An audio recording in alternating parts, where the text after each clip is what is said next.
में अपन ने पढ़ चुका है, हम लोग सब क्या क्या टॉपिक्स पढ़ चुके हैं फर्स्ट यूनिट में।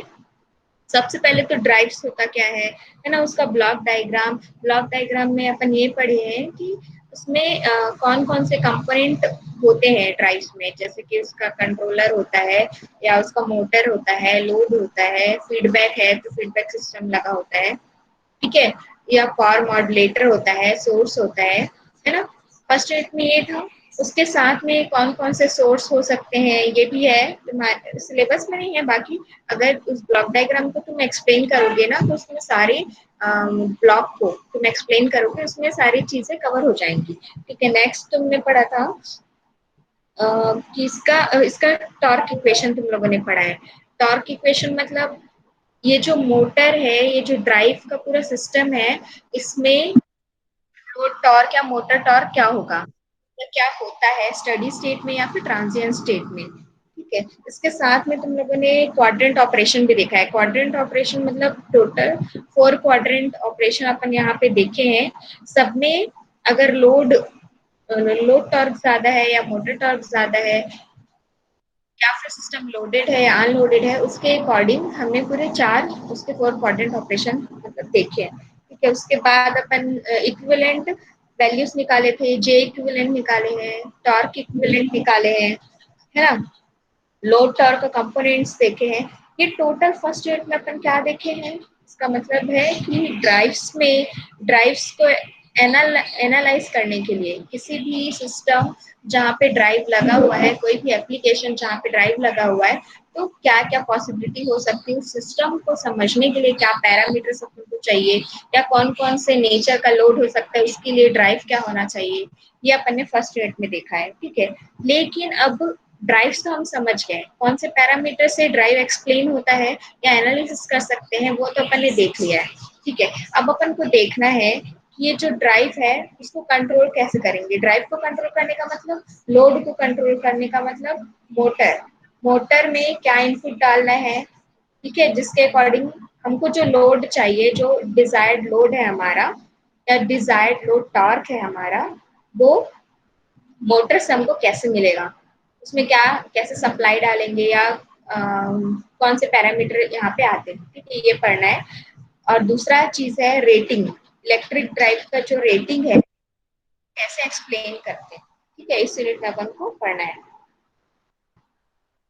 फर्स्ट टॉपिक है इसका मोड्स ऑफ ऑपरेशन, ये अपन पहले भी देख चुके हैं, जो जहाँ पे टॉर्क इक्वेशन अपन निकाले थे ना, टॉर्क इक्वेशन हम लोग क्या बोल रहे थे, डायनेमिक टॉर्क इक्वेशन निकाले थे, है ना। डायनेमिक टॉर्क इक्वेशन में क्या था,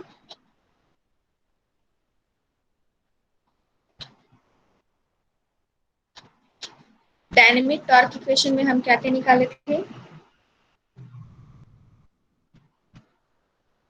T माइनस TL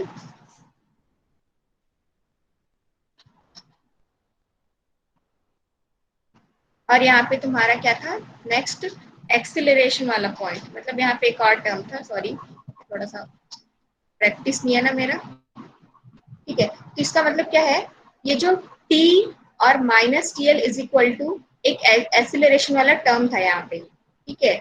इसके लिए क्या इसमें क्या है, डायनेमिक इक्वेशन में स्टडी स्टेट ऑपरेशन और ट्रांजिएंट ऑपरेशन दोनों को अपन एक्सप्लेन कर रहे थे, ठीक है। तो यहाँ पे जो मोड ऑफ ऑपरेशन है वो ये बता रहा है कि हमारा ड्राइव है वो 2 मोड में या 2 जोन में काम कर सकता है, या तो स्टडी स्टेट में या ट्रांजिएंट स्टेट में, ठीक है।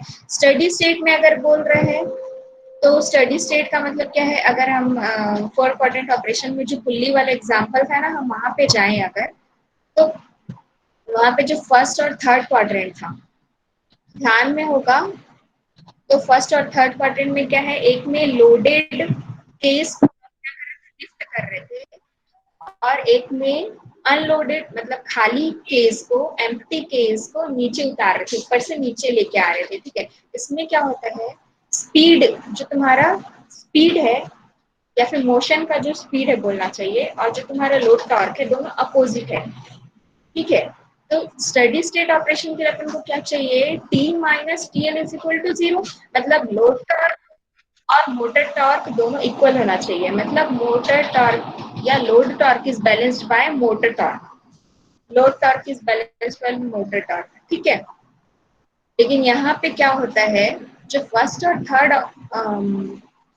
थर्ड क्वाड्रेंट है उसमें क्या होता है, जो हमारा स्पीड और वो क्या नाम है टीएल, दोनों सेम डायरेक्ट अपोजिट डायरेक्शन में है, जिसकी वजह से प्रॉब्लम होती है। इसलिए देख सकते हो यहाँ पे लिखा हुआ है when load torque opposes motion, when load torque opposes motion the motor works as motor operating, मतलब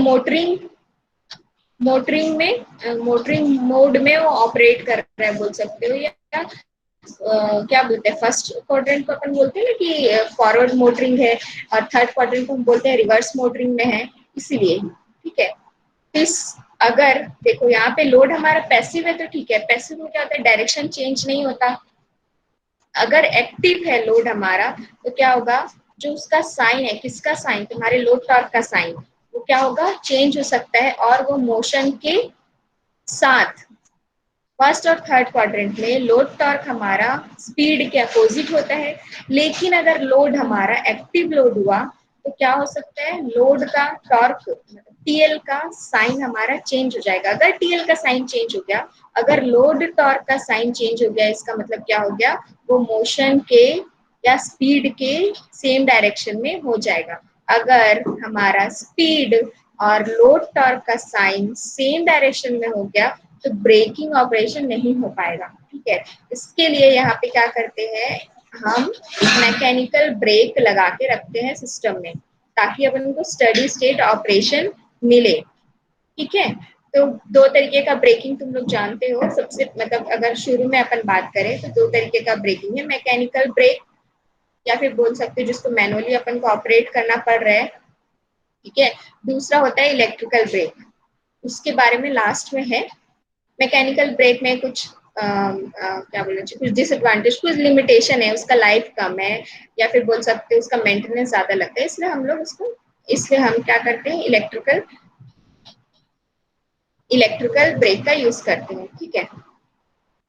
इसका फर्स्ट पॉइंट मैं पढ़ नहीं पाई।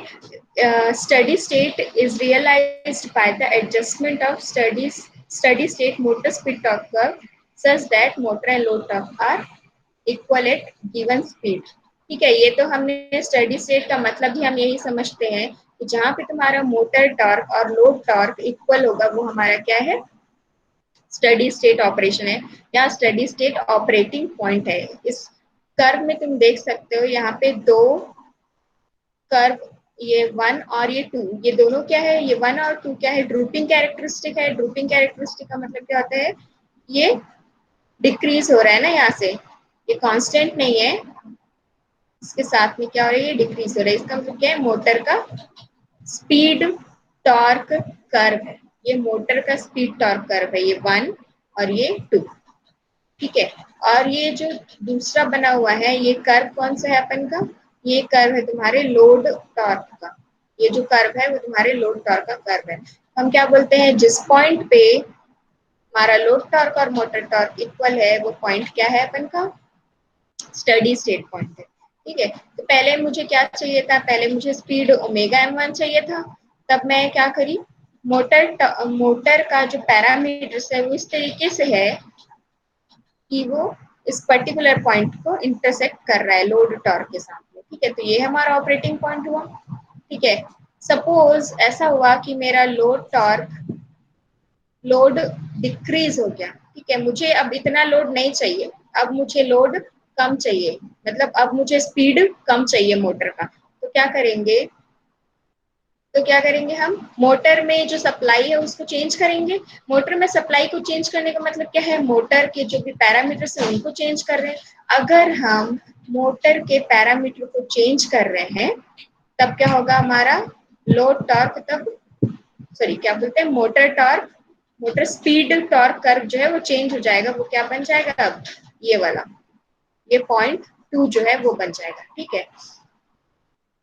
और अब हमारा स्टडी स्टेट पॉइंट क्या हो जाएगा, ये वाला पॉइंट, जहां पे लोड टॉर्क और कर्व 2 इंटरसेक्ट कर रहे हैं, ये हमारा क्या हो जाएगा, ऑपरेटिंग पॉइंट या फिर स्टेबल ऑपरेटिंग पॉइंट बोल सकते हैं, ठीक है, यहाँ पे वही चीज लिखा हुआ है सेकेंड पॉइंट में, change in speed is achieved by varying steady state motor speed torque curve, मतलब क्या करना है, change in motor parameters so that the motor torque is equal to load torque for a given speed या for a new desired speed. कुछ doubt है क्या इसमें? जो पहले हम पढ़ चुके हैं ना बस वही है, बस उसको लिखा दूसरे तरीके से है। स्टडी स्टेट को हम कैसे समझ सकते हैं वो चीज लिखा हुआ है, ठीक है। दूसरा है अगर हमको स्पीड चेंज करना है तब हमको क्या करना पड़ेगा, तब हमको क्या करना पड़ेगा, मोटर का पैरामीटर चेंज करना पड़ेगा, या फिर दूसरे टर्म्स में हम बोले तो स्पीड टॉर्क कर्व इसका मोटर का हमको चेंज करना पड़ेगा, ठीक है। थर्ड पॉइंट है तुम्हारे ब्रेकिंग से रिलेटेड, ब्रेकिंग की जरूरत अपन को फर्स्ट और थर्ड क्वाड्रेंट ऑपरेशन के लिए चाहिए। क्यों चाहिए? क्योंकि जो हमारा लोड टॉर्क है और हमारा स्पीड है दोनों का डायरेक्शन अपोजिट है। बाय द वे अगर सेम डायरेक्शन में हो गया तो उसमें क्या ब्रेकिंग कैसे करेंगे, ब्रेक क्या बोलते हैं, मोशन को कैसे ब्रेकिंग कंडीशन में लेके आएंगे या फिर स्टॉप कैसे कर पाएंगे उसके लिए है, ठीक है। फोर्थ और सेकंड क्वाड्रेंट में तो वैसे ही स्पीड हमारा सेम डायरेक्शन में होता है, स्पीड और लोड टॉर्क दोनों सेम डायरेक्शन में होता है, तो वहां पे तो ब्रेकिंग की जरूरत है ही, वहां पे मैकेनिकल ब्रेक लगेगा ही। लेकिन अगर फर्स्ट थर्ड में भी जरूरत पड़ी तो ठीक है। ओवरऑल क्या है इसका मतलब कि ब्रेकिंग टॉर्क की जरूरत पड़ेगी तो हम कहाँ से लेके आएंगे ब्रेकिंग टॉर्क, मैकेनिकल ब्रेक लगा के या फिर, ठीक है। नेक्स्ट है हमारा मोड्स ऑफ ऑपरेशन में, पहला तो हो गया स्टडी स्टेट, ठीक है। दूसरा हो गया ट्रांजिएंट स्टेट। ट्रांजिएंट का मतलब हम इलेक्ट्रिकल वाले हम पहले से पावर सिस्टम में जानते हैं। ट्रांजिएंट का मतलब क्या होता है कि एक छोटे से टाइम ड्यूरेशन के लिए अगर सिस्टम में कोई वेरिएशन हो रहा है, अगर हम पावर सिस्टम की बात करते हैं तो करंट के फॉर्म में होता है वो चेंज, करंट या वोल्टेज के फॉर्म में, लेकिन हम यहाँ पे क्या ड्राइव्स की बात कर रहे हैं तो किस फॉर्म में होगा, स्पीड के फॉर्म में होगा, ठीक है।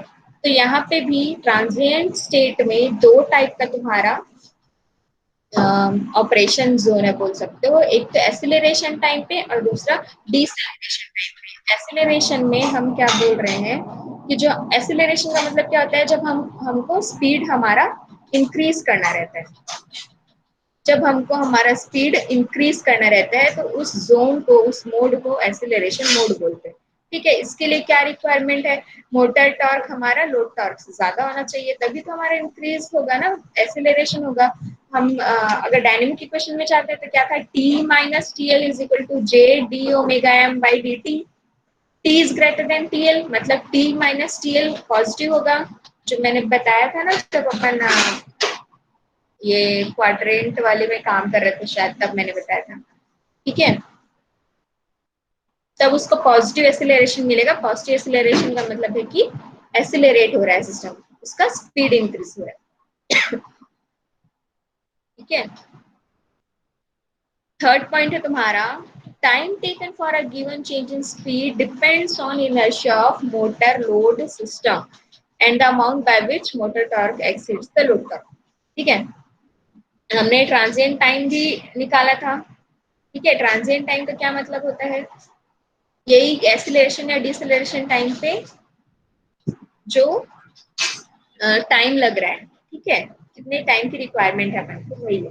यहाँ पे भी वहां पे अपन ने डिफाइन किया था ना जे इनर्शिया, जे फ्लाई व्हील के लिए जे निकाले थे, तो कैसे निकाले थे, स्पीड टॉर्क कर्व को ही एनालिसिस करके निकाले थे, वहीं से तो सारे डेरिवेशन किए थे ना। इसका मतलब क्या है, अगर हमको अपने सिस्टम को एक्सेलरेट करना है या डिसेलरेट भी करना है,